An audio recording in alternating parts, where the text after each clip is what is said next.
Kenapa orang kaya tuh enggan atau malas sekali untuk bergaul dengan orang miskin? Ya, banyak orang kira orang kaya itu menjauh dari orang miskin karena uang. Padahal masalah utamanya bukan di uang loh. Tetapi yang bikin jarak itu nyata adalah cara berpikir dan energi yang dibawa. Jadi jurang antara orang kaya dan orang miskin itu bukan soal harta loh, tapi lebih tepatnya perbedaan mindset yang dimiliki. Orang kaya, orang sukses itu biasa berpikir masa depan, jauh sekali ke depan. Bicaranya peluang, pertumbuhan, kesempatan, dan bagaimana mengelolanya, mengambil langkah-langkah berikutnya. Sementara orang miskin itu terjebak di mengeluh. Bicaranya soal masalah, ya, soal nasib, soal tidak adil, ya, soal alasan yang begitu banyak deh.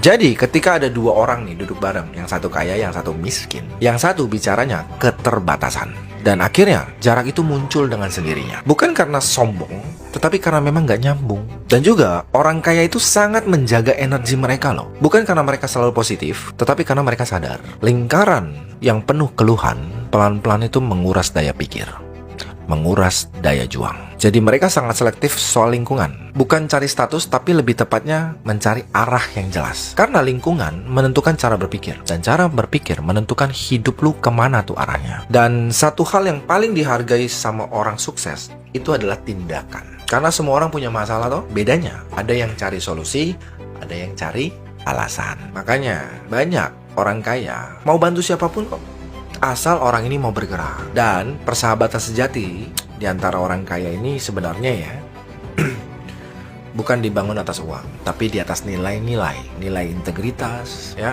kepercayaan, tanggung jawab, dan juga mental-mental yang bertumbuh. Pokoknya energinya yang membangun deh. Jadi kalau ada orang kaya kelihatan menjaga jarak sama kalian tuh, itu bukan karena status, tapi karena mentalitas yang mungkin kalian miliki tuh, yang memang mereka tuh sangat anti tuh. Jadi kalau kalian mau masuk ke lingkaran orang kaya, uang bukan tiket pertama, tapi cara berpikir dan tindakanlah yang membuka pintu itu.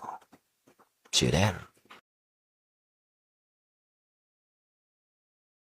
Kenapa anak yang dibiarkan bebas justru nggak jago apa-apa? Pernah kepikiran nggak? Jangan-jangan kebebasan yang kita kasih ke anak justru bikin mereka nggak kuat dalam hal apapun. Masalahnya bukan di kebebasannya, tetapi di cara hidup mereka dibentuk. Ya, banyak orang tua kelas menengah nanya ke anaknya gini, kamu maunya apa? Sementara di keluarga elit pertanyaannya beda.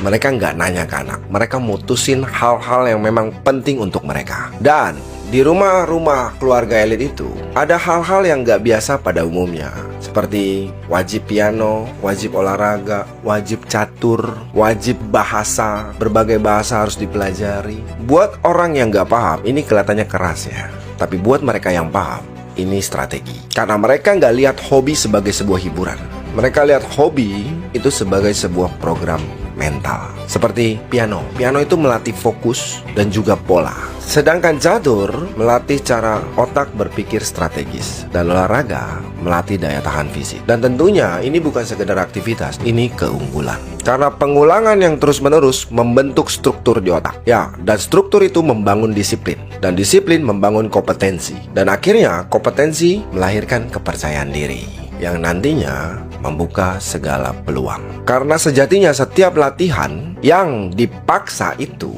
diam-diam melatih.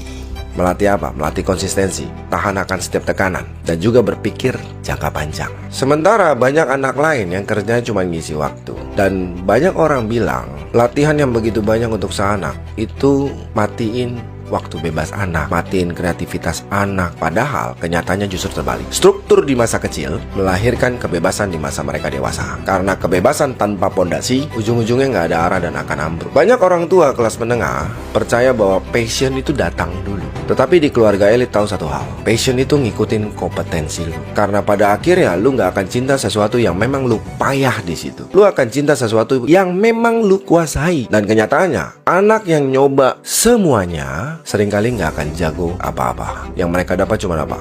Bosan, pindah, bosan lagi, dan akhirnya berhenti. Sementara spesialisasi yang jelas itu membentuk identitas. Dan identitas melahirkan keunggulan. Yang pada akhirnya saat dewasa, anak-anak yang dilatih sejak kecil ini akan punya stamina dan mental yang berbeda. Sangat jauh berbeda. Dari sisi percaya diri, penguasaan diri, dan sistem syaraf otak yang siap bersaing dalam hal apapun. Dan itu adalah kekayaan yang gak bisa lo beli pakai uang. Jadi pada dasarnya ada satu keyakinan yang bilang bahwa masa kecil anak itu harus nyaman, dan yang lain bilang masa kecil itu adalah latihan, persiapan.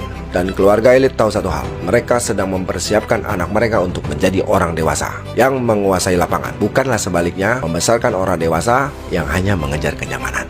Jadi sekali lagi, ini bukan soal uang, ini soal psikologi. Kebanyakan keluarga membesarkan anak supaya kuat dalam mode bertahan, tapi keluarga elit membesarkan anak supaya mereka bisa mendominasi. Dan sejatinya setiap orang punya kebebasan dalam menentukan itu dari sekarang. Mau bebas dari kecil atau bebas nanti ketika mereka dewasa. Nyaman di masa kecil atau kuat di masa dewasa. Dan pilihan itu akan menentukan ujung hidupnya kemana itu. Karena kesuksesan bukanlah kebetulan, dia dirancang, dipersiapkan. Dan kebiasaan yang kalian minta mereka lakukan sejak saat ini akan jadi hidup yang mereka jalani besok. See you there.